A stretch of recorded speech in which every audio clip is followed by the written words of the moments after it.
La oportunidad de despedirnos. Aquellas personas que tenemos algunas sensaciones, algunos sentimientos, algunas palabras tomadas, aquellas personas a las que les quisimos pedir perdón y nunca lo hicimos, en este momento tenemos esta oportunidad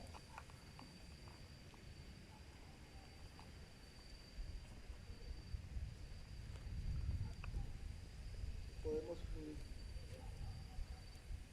No está la persona que yo te quisiera decir realmente te amo, perdóname. En este momento lo hacemos para liberarnos. Liberar todas esas sensaciones, todos esos sentimientos atorados y para poder seguir fluyendo, para fluir en la vida. Perdonamos en este momento a cualquier persona que en algún momento me haya ofendido, me haya herido. La perdono y le deseo lo mejor. Pido perdón por toda aquella persona a la que yo haya herido consciente o inconscientemente en esta vida o en cualquier otra vida.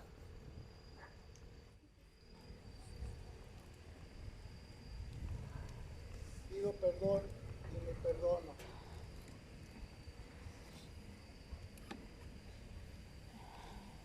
Liberándome, liberándome de todas esas sensaciones, de todos esos sentimientos de culpabilidad, de todo aquello que no expresó mi corazón en el momento adecuado. Inhalando y exhalando. Inhalando.